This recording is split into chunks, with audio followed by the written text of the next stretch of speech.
Thanksgiving morning arrived with that particular Kansas chill, the kind that slipped past the seams of your coat and settled into your bones like it had a right to be there.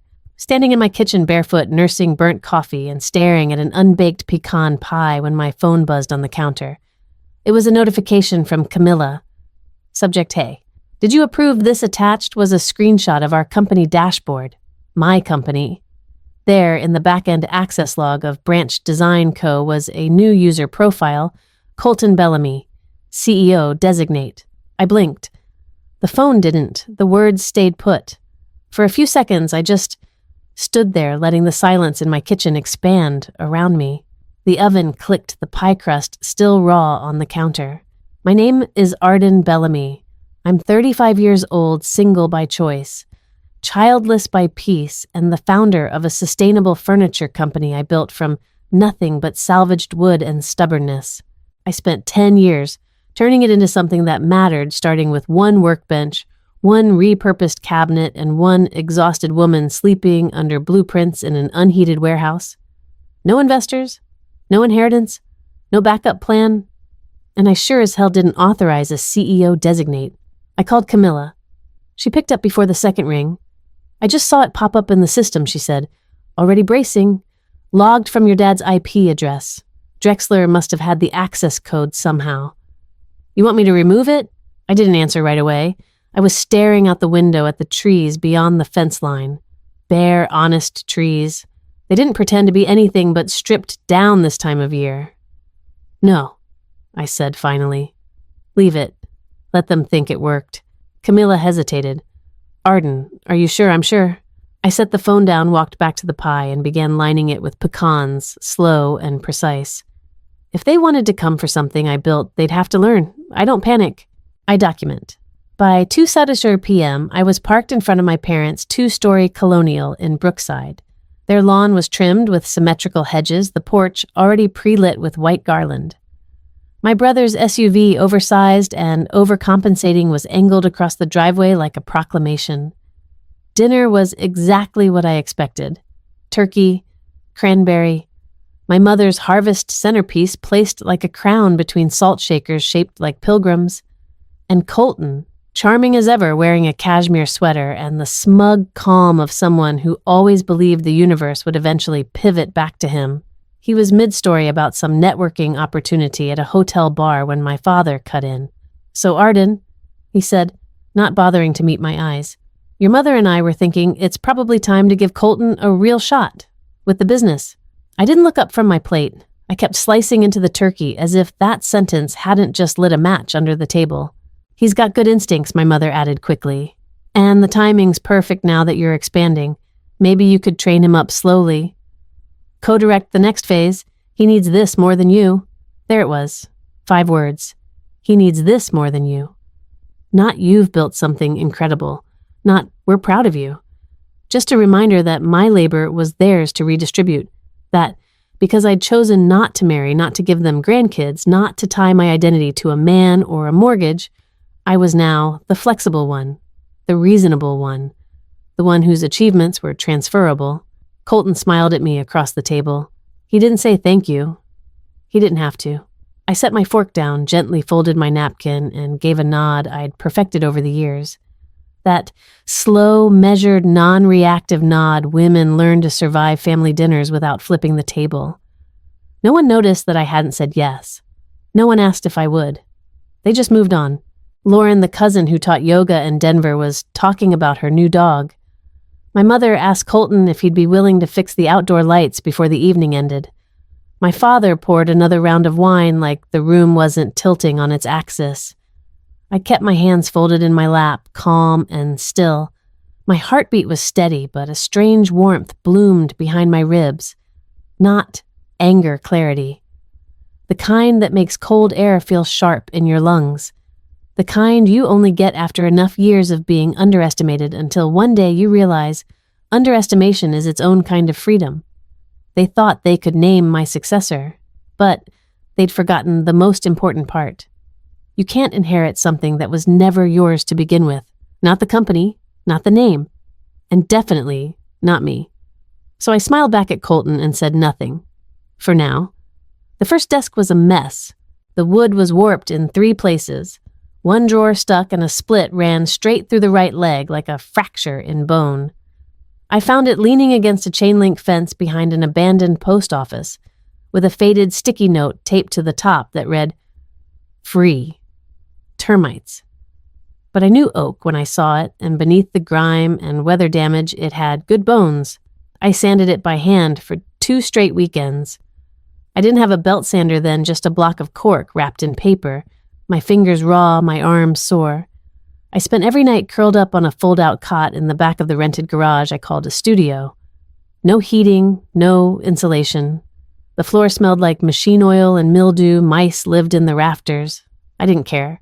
That desk sold for $275 at a weekend flea market. A couple from St. Louis bought it and asked if I had more pieces.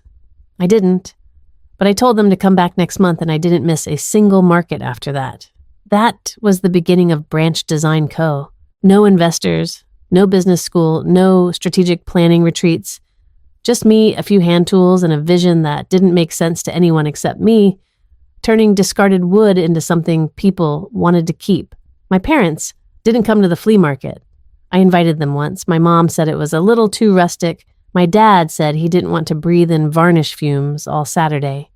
They told me to look into city planning jobs or maybe become a design consultant, something with health benefits and a 401k. When I signed my first contract with a boutique hotel chain in Colorado, 12 rooms full furnishings, I called to tell them. My dad congratulated me and asked if I was still driving the old truck.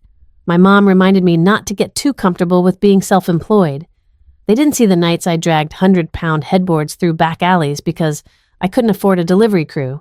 They didn't see the invoices I filed at 2 a.m., or the time I drove to Tulsa and back in a single day to pick up vintage brass hardware from an estate auction. Colton never asked about the business. He called me when he needed help updating his resume, or when he needed to borrow money just until the next startup round hits. There was always a round, always a new idea, always a new investor this close to confirming. When I bought the workshop, outright paid in full with earnings from a custom-built conference table made from reclaimed barn beams, Colton said, "Must be nice to keep it small and easy." That was 4 years ago. The company grew because I kept showing up. When Hotel Number 3 called to say their guests were asking about the furniture, I started printing tiny brass tags with my logo and inlaying them under each piece. When a design magazine asked for an interview, I sent in Camilla. Instead, she was 24 at the time, and I wanted her to feel like part of it. She joined as an intern from the community college, came in early, asked good questions, and stayed late without being asked. She didn't care about titles. She cared about the grain patterns in walnut and how linseed oil settled into mahogany. The day we shipped our 1,000th unit, Camilla brought in a small bottle of cheap champagne and poured 2 glasses into mismatched mugs. We toasted over a stack of finished nightstands bound for Oregon. I posted a single photo to our business page with the caption "From 1 desk to 1,000. Hand-built heart lead." My parents didn't comment. Last year, a buyer from a California interiors firm flew out to tour the shop. She walked through the workshop with clipboard in hand, took photos of our stacked raw lumber, asked about our glue-free joinery methods. At the end of the visit, she looked at me and said, "You know, this isn't just craft, it's legacy." That word stuck. Legacy. And now, sitting at my parents' dinner table with cranberry sauce congealing on my plate, I watched them pass around the idea of my business like it was a family heirloom they'd forgotten to catalog. They used words like continuity and shared future and family name. It was the first time they'd ever called it ours. But the truth is, Branched Design wasn't ours. It wasn't even mine anymore, not really. It belonged to the years. To the sweat-stung afternoons I spent hauling lumber in 100-degree heat. To the nights I ran out of sandpaper but kept going anyway. To every dented knuckle, every bad idea that turned into a better one, and every silent morning, I opened the shop knowing no one was watching. They didn't see it then, and now they wanted to claim it just in time for the photo op. The Monday after Thanksgiving, the shop was still closed. I left the sign on the door flipped to back in a bit, though I had no intention of opening. I sat upstairs in my small office with its uneven floors and mismatched chairs, every piece a salvage story, and waited for Camila and Wes. The morning light spilled through the window in quiet stripes. Wes was the first to arrive, walking in with his usual thermos of black coffee and the faint smell of sawdust clinging to his flannel. He'd been my first real ally in this business, an old-school carpenter who once rented a bench in the back of my shop and ended up investing 10% just to keep us both afloat during year 2. Quiet, loyal, the kind of man who believed in fixing things, not replacing them. Camila arrived minutes later, crisp and efficient, with a folder in hand and a phone already buzzing. At 27, she ran operations smoother than anyone I'd met twice her age. She had an eye for detail, a brain like a filing cabinet, and the kind of work ethic that doesn't announce itself, but simply shows up and stays late. She sat across from me and opened the folder without preamble. Okay. I dug through the original filings. Remember how you registered as a sole member LLC when you first started, and then restructured 3 years in? I nodded. Well, this is from that middle year. You were 23. You filed the first LLC at the county clerk's office using a DIY legal kit from OfficeMax. Wes chuckled. I remember that kit. It came with a bonus CD-ROM. Camila slid a copy of a scanned document across the desk. Page 3. Look under provisional stakeholders in the event of dissolution or incapacitation. I leaned in. The wording was faint, slightly blurred, but clear enough. In the event the member is deemed unfit, inactive, or chooses to dissolve the business, provisional rights of stewardship transfer to the named family representatives Richard and Marcia Bellamy. I sat back. The room felt smaller. Wes cleared his throat. This isn't standard. It was included in the boilerplate template, Camila said quietly. You must have filled it out on a whim, or maybe your parents were there. I closed my eyes for a second, trying to rewind 13 years. A half-finished desk. Papers spread across a dining room table. My mom offering to help with the form, saying, "It's just legal fluff, everybody put something down." I had signed it, eager to register, to feel official, to be doing something. I didn't know yet how every checkbox could echo years later. They didn't have any stake in the company, I said. They never put in $1. Legally, Camila said, it doesn't matter.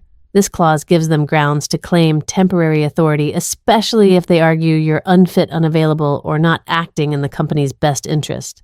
They're already acting like they own it, I murmured. Camila hesitated. That may be why Drexler filed the CEO designate tag last week. He's your family's lawyer, right? I nodded. He'd been our neighbor, growing up close with my dad since forever. Drexler handled wills, property disputes, and the occasional lawsuit between local businesses. I hadn't used him for branch design since year 1. They're building a case, Wes said, voice low and steady. They want to make it look like a natural transition. Family support. Strategic expansion. Arden steps back for the sake of growth. I laughed, but it was hollow. Strategic expansion. That's rich. We need to act now, Camila said, before anything formal gets filed. If they request an emergency hearing or try to push through a provisional transfer, they'll have a paper trail. I stood, walked to the window. The workyard was quiet below. A stack of reclaimed door panels leaned against the fence. A half-finished console table sat under tarp. Everything outside was real-touched, sanded-shaped. And yet inside this office on a single sheet of paper was a line I'd overlooked that now threatened to hand my life to someone else. They didn't believe in this company, I said, turning back. They didn't believe in me. And now they're treating it like some family trust. Camila looked at me carefully. What do you want to do? I want to make sure they can never touch it again, I said. Not now. Not ever. Wes set his coffee down. Then it's time we talk about options, real ones. And just like that, I knew the battle wasn't just over contracts or titles. It was about ownership of narrative. Who got to say what was built and by whom? If they wanted to call this a legacy, then fine. I'd show them what a real legacy looked like. One they'd never be part of. It started with a phone call from my mother, delivered in that overly gentle tone she used when she wanted something to feel casual, but wasn't. Just dinner, she said. We thought it'd be nice to talk everything through, clear the air, no pressure. Your father wants to explain a few things. Colton will be there too. She paused, then added, Oh, and Mr. Drexler might stop by, just to help clarify the legal side. She said, clarify like it was a recipe note. Add a pinch of legality, stir until smooth. I almost declined. I should have. But something in me, curiosity, maybe, told me to go.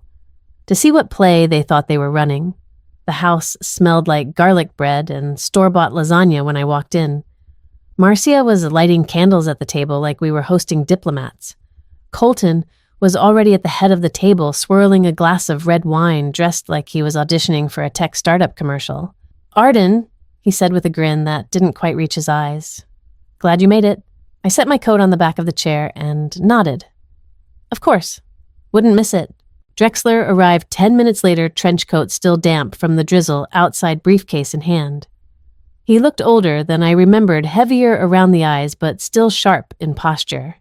He shook my hand, like we were still neighbors, still equals. We didn't sit at the table right away. My father poured drinks while Drexler made small talk about how well branched design has been doing lately and how exciting it is to see family businesses transition to the next generation. The word transition hung in the air like smoke. Dinner was served. Chicken parmesan salad from a bag, garlic knots. No one touched much of it. They were waiting for something. Halfway through the meal, my father cleared his throat and tapped his fork lightly against his glass. So he said, eyes fixed on the centerpiece, we wanted to bring something to the table tonight. Figuratively speaking, Drexler reached into his briefcase and pulled out a folder, neat, thick stapled. He slid it toward me across the table like a dealer laying down a final hand. The title read, Leadership Transfer Plan from Founder to Co-Executive Officer. There was a company logo in the top corner, our logo. Only it wasn't Branched Design Co. anymore. It was Bellamy & Co. Furniture. My father smiled as if unveiling a surprise birthday cake. We've had some discussions, and this is just a starting point. Nothing final. But we believe this is a structure that honors your work while preparing for the future. I said nothing, he went on. You'd retain your title, of course. Creative lead, visionary, the soul of the business. Colton would step in as co-executive handling the operations and financial side. My mother chimed in. You've always said you hate spreadsheets. This way you focus on the part you love, design, the artistry. I flipped to the second page, a proposed timeline, a revised equity structure, a rebranding plan, Colton's name listed beside mine. Equal weight. Why now, I asked, voice flat. Why this? Suddenly, Colton leaned back, arms folded. Because it's growing, Arden, and if we want to scale, we need leadership that reflects that. You've done incredible work, but it's time to think bigger. You mean, you need to be included. That's not what I said. No, I said, but it's what you meant. Drexler spoke next with that smooth, legal tone that makes Betrayal sound like a policy update. It's worth noting that your parents' provisional status under the original LLC gives them certain advisory rights. This plan reflects a good faith collaboration. Everyone benefits. I stared at the table for a moment, the flicker of candlelight catching on the water glasses. No one moved. No one breathed. I closed the folder, then I smiled. A small, quiet, unhurried smile. Well, I said, standing, this has been enlightening. My mother blinked. You're leaving? You haven't signed anything? I know. Arden honey, my father started. This is for your good. You're not being replaced. You're being elevated. It's balance. You're the soul. Colton will run the numbers. I turned to Colton. You couldn't run a dog walking app without losing clients and stealing the leash. His smile vanished. I picked up the folder, held it between two fingers, and dropped it gently into the breadbasket. You spent a decade ignoring what I built. Now you want to put your name on it. You want to own something you never even visited. This isn't a legacy handoff. This is a hijacking. Wes's voice echoed in my memory. They're building a case. Not anymore. I'm not signing, I said. And I'm not coming back to dinner if this is what you serve. No one stopped me when I walked out, not even Drexler. Outside, the air was cool and sharp. I didn't rush. I didn't cry. I just walked slow and steady past the hedges and the porch and the mailbox that still had our last name carved into it. They wanted me to stay at the table and surrender. But I knew better. Sometimes the only way to win is to stop playing the game. The shop was dark when I got back, save for the amber light over the back stairwell. I didn't turn on the main fixtures. Just slipped out of my coat, kicked off my boots, and padded across the floor in silence.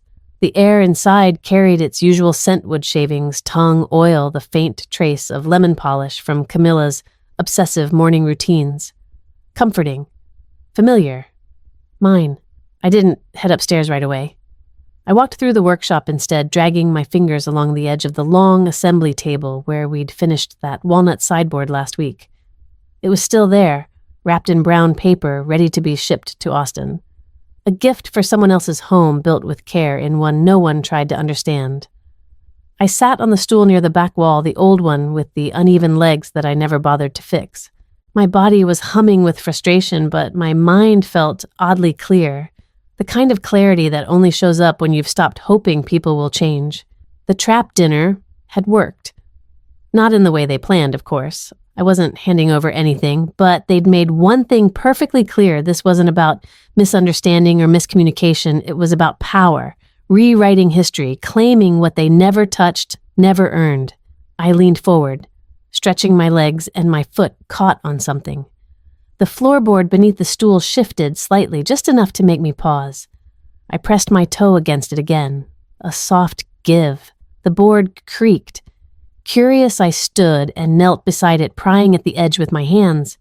Years of wear had loosened the nails, and with a gentle tug, the panel popped free, revealing a shallow cavity beneath.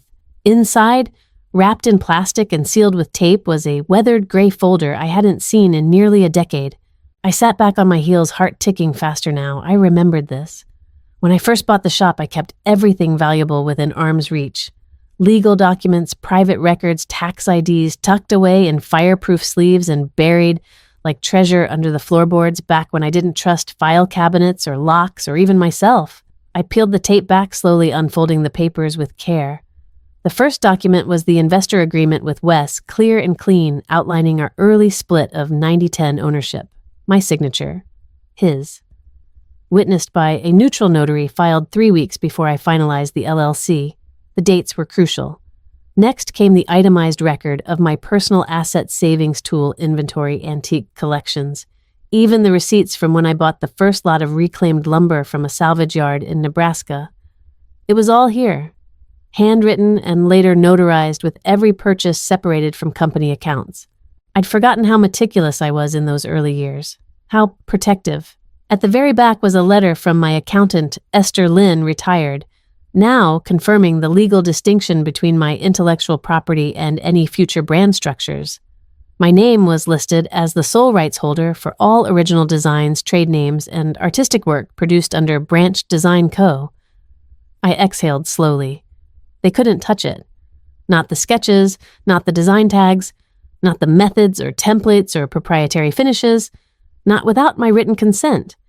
Their little leadership plan had swagger, but it had no legal spine. I stood and glanced around the shop. Everything in here, every table, every joint, every beveled drawer and mortise cut was built on that buried truth. I kept my foundation clean, quiet, separated from the noise, from them. All Colton had was a title typed into a website and a family convinced that birth order trumped sweat equity. But I had paper. I had timestamps. I had time. And now I had the resolve to use them. The next day I'd call Wes. We'd begin dissolving the LLC. Start clean. New name, new registration, same soul. Because the cracks in the floor had revealed something they never saw, something they couldn't take. I didn't just build furniture, I built boundaries. There was no announcement, no dramatic email blast or sudden change in signage. Just a quiet Wednesday morning where I unlocked the door to the shop like any other day and walked in with a thermos of coffee and a folder full of plans no one else had seen yet. Wes met me upstairs an hour later, his boots tracking sawdust across the old rug in my office. He carried a manila envelope and an expression that said he'd already thought through the next 10 steps. That was the thing about Wes. He never panicked, never rushed. He just showed up ready. "You sure about this?" he asked, though we both knew the answer. I nodded. Let's build something they don't see coming. We got to work. By noon, we'd filed the dissolution papers for Branch Design Co. Wes had already contacted a lawyer. He trusted someone outside Kansas City, someone with no connections to Drexler or my family. I didn't ask many questions. I didn't need to. The new entity was registered under the name Forge Leaf Group, LLC, a holding company with a layered structure that legally separated all physical and intellectual property from anything tied to my old registration. The name came from a piece of ironwork I'd found in a shuttered blacksmith's barn years ago. A single curled leaf forged into the side of a gate. Strong, intentional, quietly beautiful.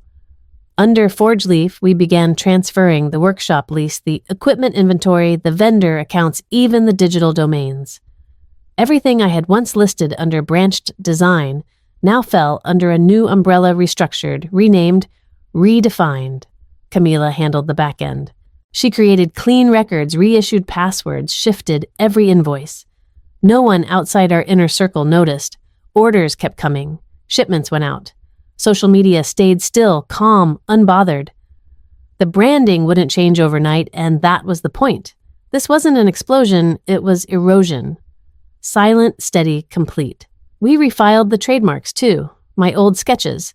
Everything from the signature dovetail coffee table to the mid-century ash bench were now logged under my name, not the company.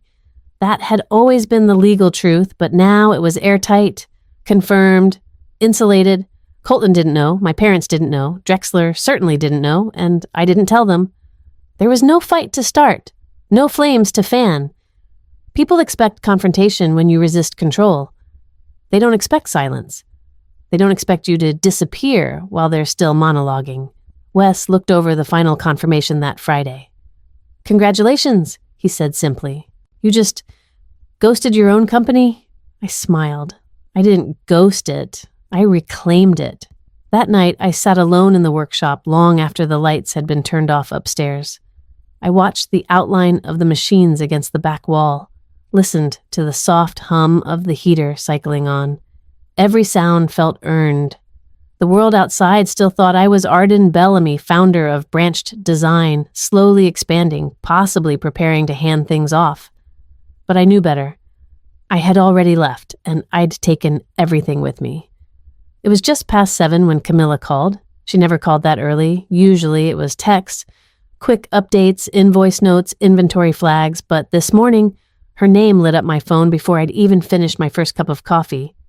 That alone told me something was wrong. "I need you to see this," she said, voice clipped. "Check your inbox. Subject line says Davenport. You'll know it when you see it." The email was from a sourcing contact we'd used once years ago when Branched Design was still operating out of the garage. The subject line read, "Re-Colton Bellamy, follow-up on signature table collaboration." My heart stopped before I even clicked. I opened the attachments. 3 PDFs. The first was a proposal sheet. Colton's name right at the top, listing him as creative co-lead Bellamy & Co. I stared at that like it was written in fire. There beneath his credentials was a photo of our signature Hawthorne Ridge dining table, one of my earliest and most personally crafted pieces. Every curve, every grain, every finish I'd built that from my grandmother's old porch boards. It was in our online portfolio. It had my name on the original blueprint, and now it had his name pitched beside it. But it wasn't just the photo. Camila had flagged the second file for a reason. It was the actual CAD file, the full 3D render we used for custom commissions. We never sent those out unless a project was approved and protected by license. And even then, we added watermarking, subtle and digital, embedded into the source code of the file. This one had our mark, a time-stamped tag with my initials and a trail that led directly back to our system. Somehow, Colton had gotten into our archives.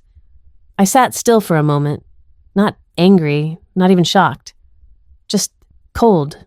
The final attachment was a forwarded email from someone at Davenport Studios.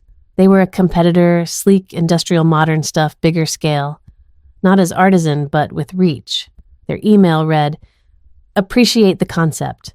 We'd be open to reworking the material sourcing. Let's talk exclusivity." Camilla's message underneath was short. "He sold your design, and he's trying to cut a deal behind your back. I checked the back end, he used your old login. Password was never changed. That's on me. I'm sorry." I stared at the screen for a long time. So this was it. Not family conflict.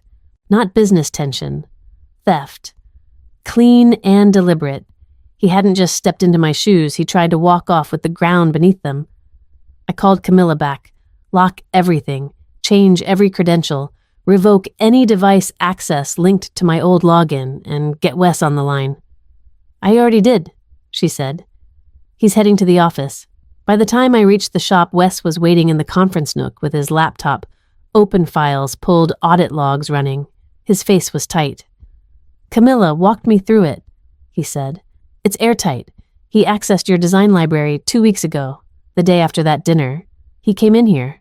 No. Camilla said, emerging from the back, her hands still dusted with finishing powder. He didn't need to. He had your credentials from when you two shared the admin account. He used a VPN to mask the IP. Sloppy, but not stupid. He thought we wouldn't notice. I dropped into the chair across from them. So now, we make them notice. Wes nodded. Already spoke to the lawyer. Since the asset's protected under your name and the company is now under Forge Leaf, you have standing to file for both IP infringement and attempted misrepresentation. He's not protected, and neither are your parents if they're listed as involved. Camilla's voice dropped quiet, but steely. This wasn't just betrayal, Arden. This was planned. She was right. This wasn't an impulsive grab. This was months, maybe years of watching me build, then deciding he deserved to inherit it by default. Because they believed family meant ownership. Because they never believed I'd walk away. Because they never believed I'd build a door they couldn't follow me through. Wes looked up from his screen. Want to make it public? I shook my head. Not yet.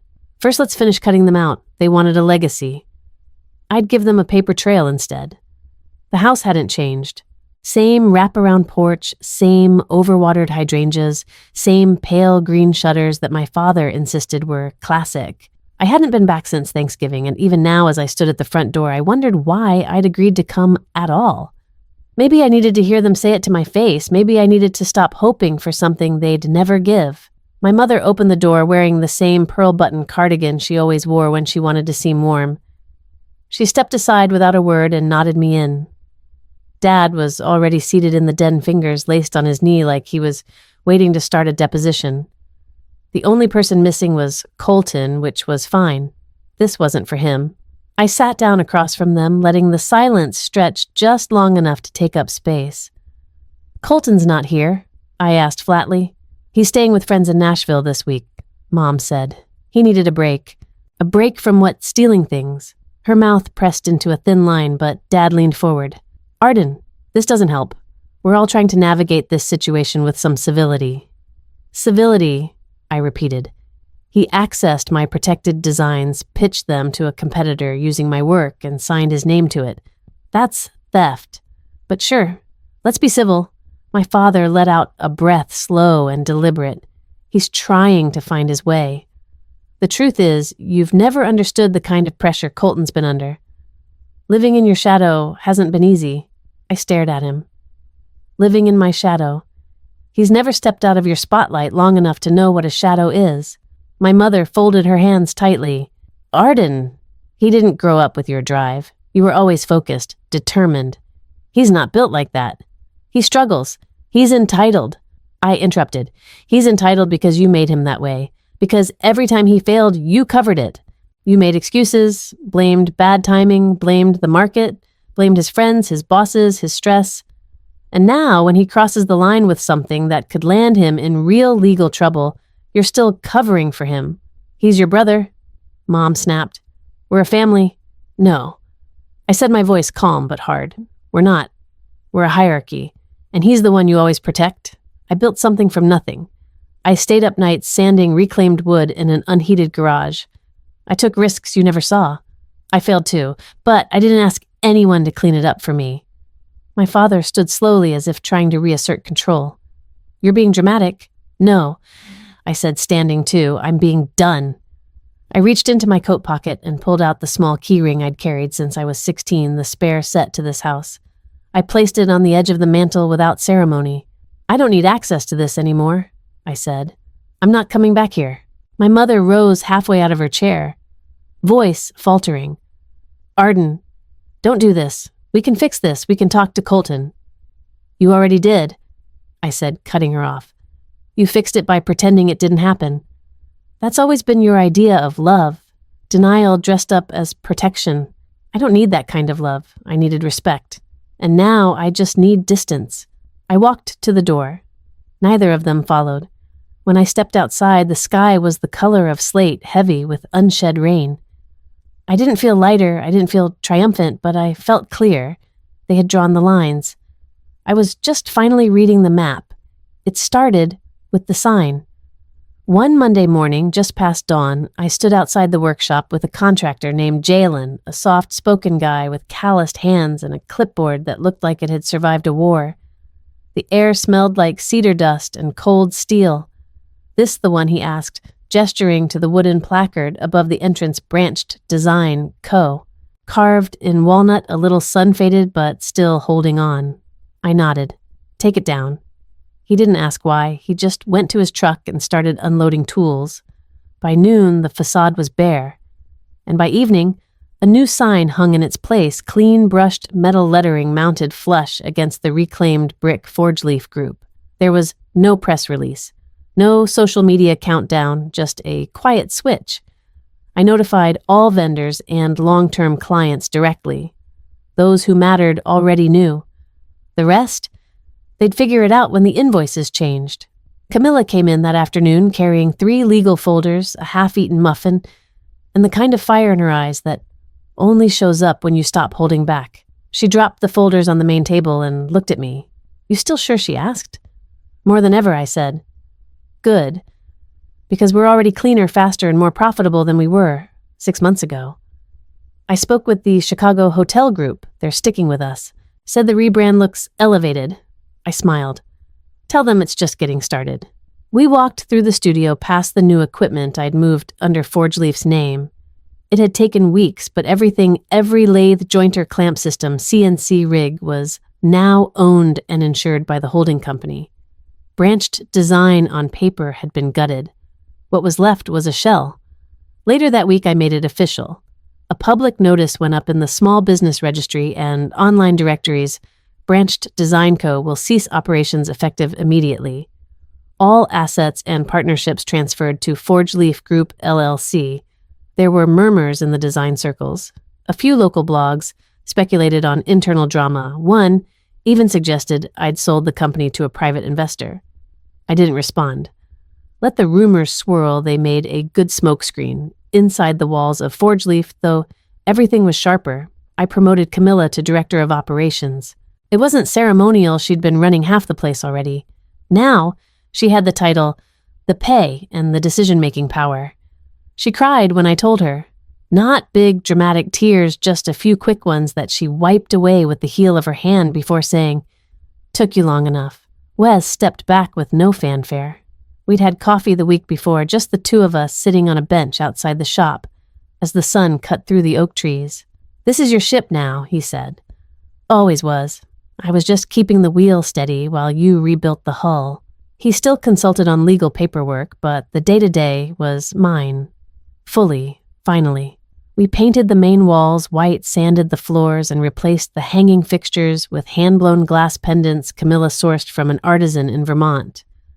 I hung one photo on the new entry wall me at 22, crouched beside my first finished piece, a reclaimed coffee table that had taken me 4 weekends and 2 panic attacks to complete. My hands were stained, my eyes tired, but the smile was real. That girl didn't know what was coming, but she knew she'd build something no one could take. Now she had. And it had a new name. The subject line was in all caps. Unbelievable. I opened the email on my phone while sipping burnt coffee from a paper cup, the kind you grab on your way back from a supplier run. I didn't need to open it. I knew who it was from, but I read it anyway. "I hope you're proud of yourself. You've embarrassed the whole family. Do you know what people are saying? That you blindsided us. That you took your ball and ran. You're not just ruining the brand, you're tearing apart this family's name. For what ego?" I scrolled. "Dad's devastated. Mom won't stop crying. You think this makes you strong, it makes you cruel. You're acting like everything was handed to you by divine right. But here's the truth you conveniently forget: you would have never gotten off the ground if Dad hadn't co-signed that first lease. You owe us, Arden. You owe the family. This company, whatever name it has now, was built with our help whether you admit it or not. No signature, no Best Colton. Just a name on the sender line and a trail of resentment wrapped in entitlement. I stared at the message for a few seconds, rereading the word "oh," like it was trying to disguise itself. That lease. It was a cosign on a 6-month sublet with peeling linoleum and a leaky ceiling. I paid every cent, fixed every leak, built every table, and now, years later, he was calling it a debt.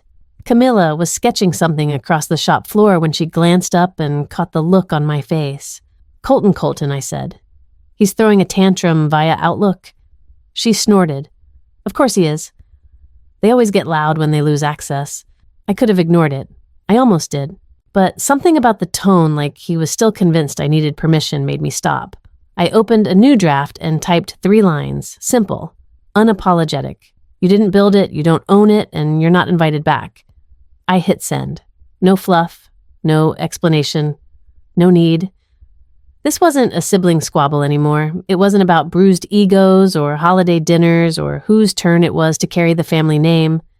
This was about boundaries and legacy and the right to define what you built with your own hands. I placed my phone face down and walked back toward the design table. Camilla didn't ask what I said. She didn't have to. We had new orders to prepare, and no time left for ghosts. The smell of sawdust and citrus oil filled the studio long before the first guests arrived. Camilla had insisted we use real wood shavings instead of scented candles. Let them smell what building something feels like, she'd said with a wink. I didn't argue. She was right. We'd cleared the central workspace for folding chairs, leaving the workbenches along the edges, stocked with clamps, chisels, and sketches taped to clipboards. The walls were clean save for a mural one of our interns had painted a ring of hands, all different skin tones fitting together around a single carved leaf. By 6 o'clock, the room was full. We had high schoolers from the local charter school, mostly juniors and seniors, wide-eyed and twitchy. 2 veterans from the county vocational program shook hands with everyone who walked in. There were also a handful of local artisans, I knew by name people, who'd spent decades making beauty from scrap and silence. I stood in the back, arms folded, while Camilla stepped up to the front. She didn't need a mic. Her voice had that kind of gravity that made people lean in. "Welcome to Forge Leaf," she said. "This isn't a showroom. It's not a branding space. This is where things get made with splinters, sweat, and a little stubborn hope." There was a low ripple of laughter. She smiled, then nodded toward the front table where a simple slab of oak rested on 2 sawhorses. This piece started as discarded floorboards from an old post office. Someone else thought it was done, but someone else saw potential. That's the story we live by here. She paused. Some of you know Arden Bellamy. Some of you don't. But what you need to know is that none of this was inherited. None of this was gifted. This was built over years and pieces with mistakes and with moments that made us rethink everything. That's what this workshop is about. Not perfection, but process. The room was silent. Even the teenagers had stopped whispering. I felt something then, something low in my chest, just beneath the ribs. Not pride exactly, more like recognition of who I'd been and who I wasn't anymore. I used to walk into rooms like this hoping someone would notice me, hoping someone would validate the bruises, the risk, the sheer volume of work it took to build from nothing. Now I didn't need the nod. I had the floor, even if I'd handed the mic to someone else. A girl in the second row raised her hand. She looked no older than 17, with ink-stained fingers and a sketchbook covered in band stickers. "How do you know when your work is good enough to show?" she asked. Camilla didn't look at me. She looked at the girl. "You don't?" she said. "You just show it anyway. That's how you find out." The girl nodded, biting her lip like she was filing that sentence into her bones. I watched from the back as they broke into small groups, gathering around tables with reclaimed wood scraps, sanding blocks, and glue clamps. One of the veterans had taken 2 students under his wing, showing them how to find the grain direction before making a cut. I didn't need to lead today. That was the point. I'd built a business. Then I built a company. But now, I was building something else, a space, a place where nobody had to justify why they were there, a place where names on deeds didn't matter as much as hands on the work. Camilla passed me on her way to the side room. "They're asking if you'll speak next time," she said under her breath. "Will I?" She shrugged. "You don't have to, but I think they'd listen." I smiled, looking back at the circle of students measuring sanding, laughing. The oak piece in the center glowed under the soft pendant lights. "I think I'd like that," I said. "Next time, because I wasn't hiding anymore." And I didn't need permission to speak. The article ran on a Tuesday morning. I didn't know it was live until my inbox started to fill with subject lines like "saw the piece, amazing," and "this is why we don't quit." The Kansas City Chronicle wasn't exactly the Times, but for a small business profile, it reached deep into the community and beyond. The headline sat at the top of the arts and culture section, from salvage to signature Forge Leaf's founder on craft legacy and letting go. There was a photo me in the workshop, jeans dusted with saw shavings, standing beside one of our new bench pieces. My hands were crossed, not posed. I remembered the moment. The photographer had asked if I wanted to move somewhere with better light, and I'd said, "No, this is what it looks like when you build for real." The writer Leah Moreno had come by the shop 3 weeks prior. She didn't ask about the drama, not directly. She asked about process, about materials, about why I preferred rough-sawn white oak to cherry. But she knew. Everyone did. The shifts, the rebrand, the quiet but public transformation, it was all there between the lines. The article didn't name Colton or my parents, but it didn't have to. Some legacies are passed down. Others are built from the ground up, plank by plank, without applause. Arden Bellamy's journey from flea market woodworker to founder of Forge Leaf Group is a blueprint in persistence and a quiet rebuke to the idea that success must be shared with those who didn't show up to earn it. It was the line that stuck with people. It was the line they quoted in emails and DMs on sticky notes left in our mailbox. Camilla taped it to the inside of the office cabinet. I didn't ask her to take it down. My parents saw it. I knew they did. Mom subscribed to the Chronicle's print edition, had since I was in high school. She clipped recipes and letters to the editor. She would have opened to the arts section with her morning tea. Dad scrolled headlines religiously. Even if someone else hadn't sent them the link, they wouldn't have missed it. But they didn't call. No email, no text. Not even the courtesy thumbs-up reaction from Mom's usually overly polite emoji catalog. Just silence. For a second, just a flicker, I thought about reaching out first. About sending the article with a simple, "Hope you're well." But the thought passed. I didn't need closure that performed itself through obligation. They knew. That was enough. 2 days later, I got a message from someone I hadn't heard from in years. Marin Bellamy, my cousin.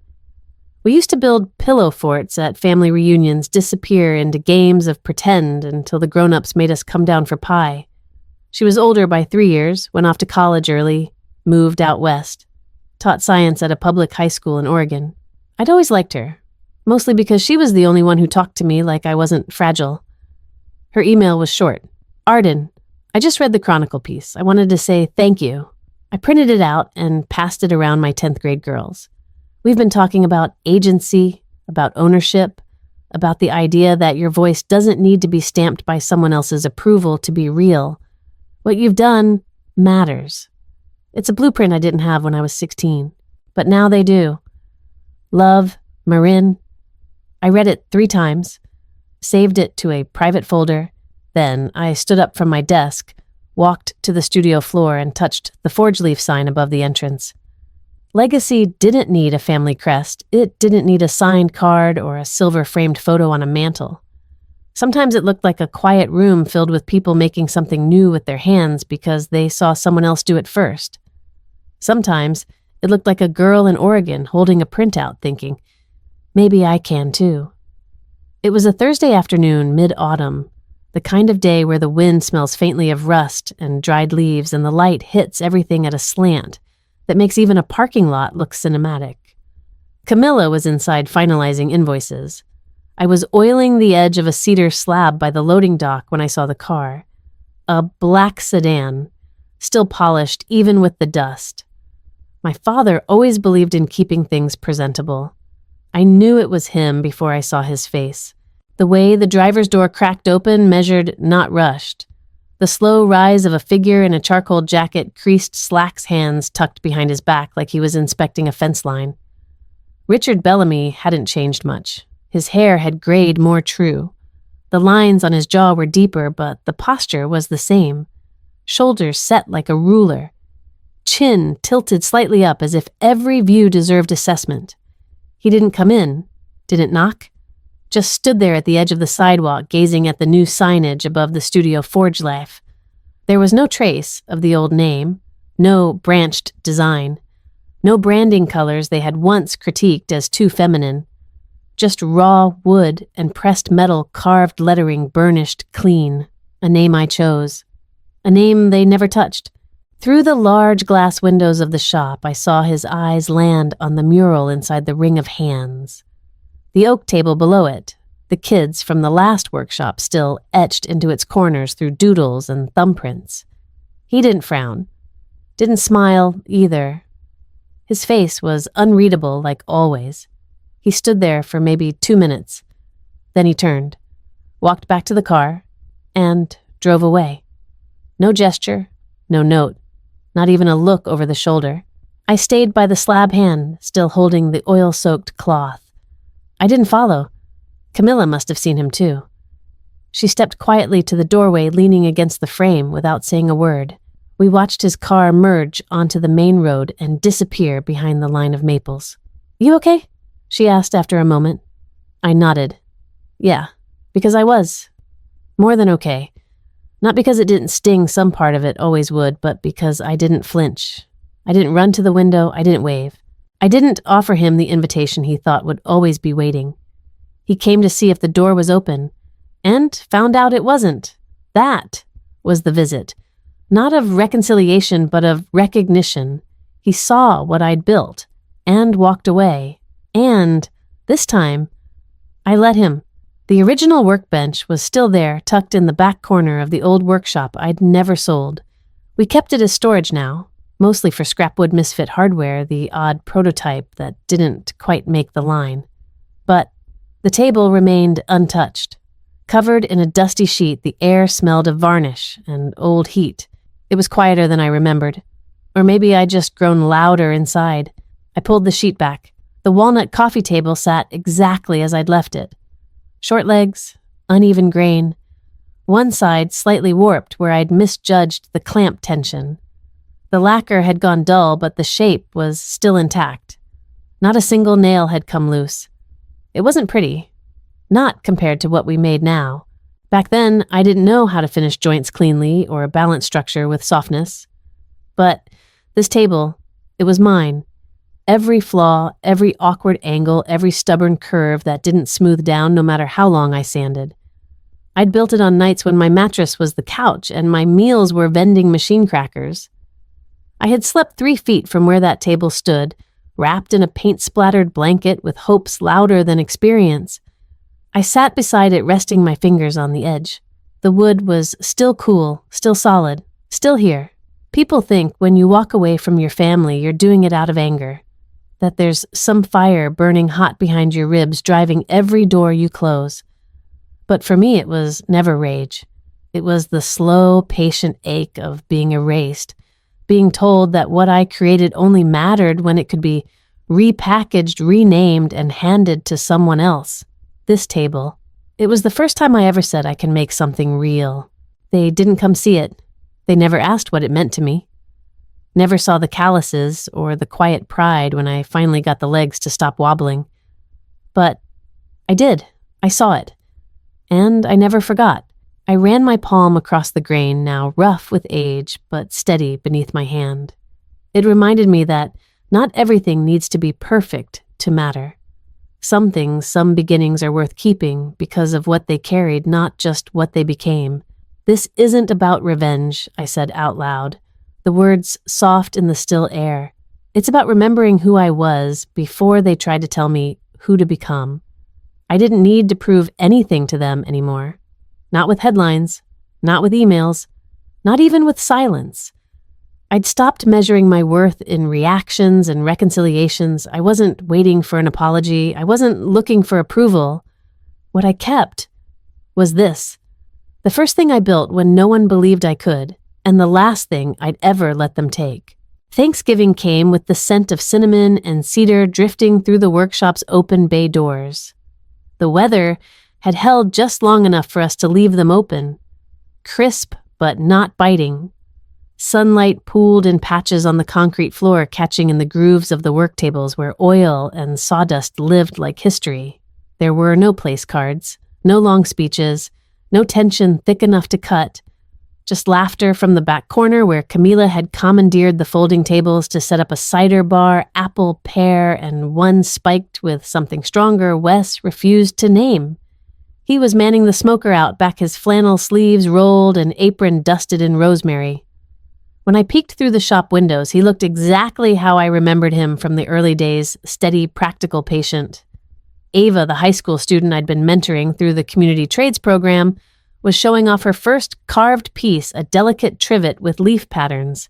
She lit up every time someone leaned in to admire it, cheeks flushing with pride she didn't try to hide.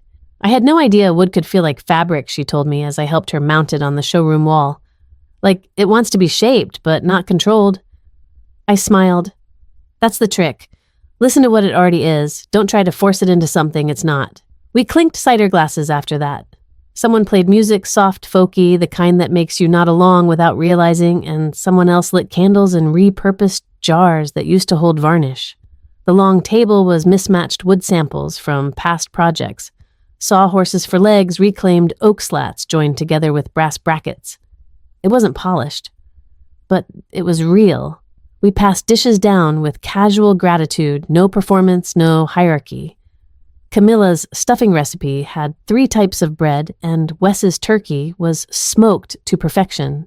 There was a pumpkin tart from a local baker and cider-soaked apples that Ava made and proudly declared didn't need sugar.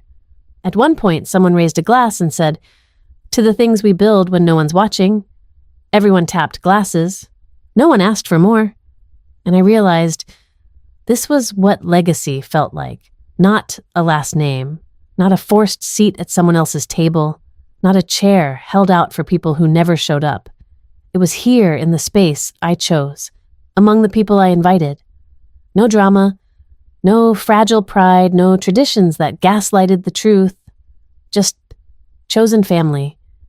And as the sun dipped behind the trees and the candlelight took over, I looked around the table at the laughter, the warmth, the gentle certainty that I had rebuilt more than just a business. I had rebuilt home. The morning after Thanksgiving was quiet in the way only earned peace can be. No hangover of regret, no voices echoing in my mind from a dinner where love had to be translated or rationed. Just the smell of sawdust in the air and the first frost settling over the rooftop of the studio, glittering like someone had sprinkled sugar across the shingles. I came in early before Camilla or Ava or Wes. Not for work, though there was always work to do, but for something more private. Something I hadn't fully realized until last night. This space no longer felt like protection. It felt like promise. The new carved sign had arrived that week. It was propped against the inside wall, waiting for someone to mount it. I hadn't looked at it properly since the design proofs too caught up in the relaunch chaos. Now, alone, I knelt and unwrapped the canvas from its corners.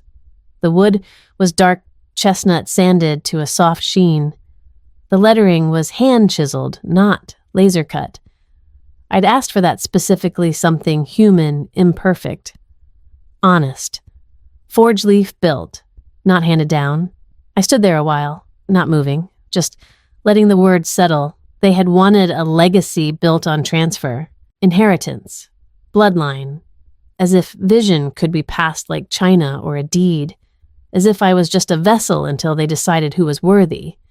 But what I'd built, what I'd reshaped, was never theirs to bestow. It was forged, bent through heat, refined through grit, molded by nights I didn't think I'd survive, by mornings I showed up anyway. They had asked me to hand it over. I chose to hand it forward. That's the difference. It wasn't revenge. Not really. though I'd be lying if I said the silence from their side didn't sting some days. But this wasn't about getting even, it was about getting right. I mounted the sign myself, took my time aligning the screws, making sure each edge was flush. When I finished, I stepped back and breathed in the faint scent of oil rising from the wood. It felt final, not an ending, but a mark, a stake in the ground, a declaration. Wes arrived not long after, coffee in one hand, a small box of cinnamon rolls in the other. "You beat me to it," he said, nodding toward the sign. "I needed to." He didn't press, just passed me a roll and leaned against the wall like we used to back when the studio was just a dream sketched in notebooks, and we were still arguing over whether to use reclaimed pine or white oak for the first batch of shelving units. Camilla pulled up 10 minutes later, her boots tapping purposefully across the concrete. "Looks good," she said, staring at the sign. "It says what needed saying." She smiled, then added quietly, "You didn't just rebuild the company, Arden. You rebuilt what it means to belong here." That caught something in my chest. Because it was true. We weren't just running a business anymore. We were creating a place where stories didn't have to be rewritten for comfort, where success wasn't gifted or guarded, but earned, then shared. Later that day, Ava brought in 2 friends from her school. Curious, wide-eyed girls who looked around like they'd stepped into a world no one had told them they could enter. I watched them trace their hands along the grain of the tables, asking questions about carving tools and varnish and how we made the chairs curve like that. One of them whispered, "I didn't know girls could do this stuff." I knelt beside her and said, "We don't just do it, we lead it." That night, after everyone left, I stayed behind a little longer, cleaned up scraps, locked the back door, turned off the lights one by one. Then I walked past the new carved sign, now lit gently by the sconces above it. Forge leaf built, not handed down. I didn't look back. I didn't need to.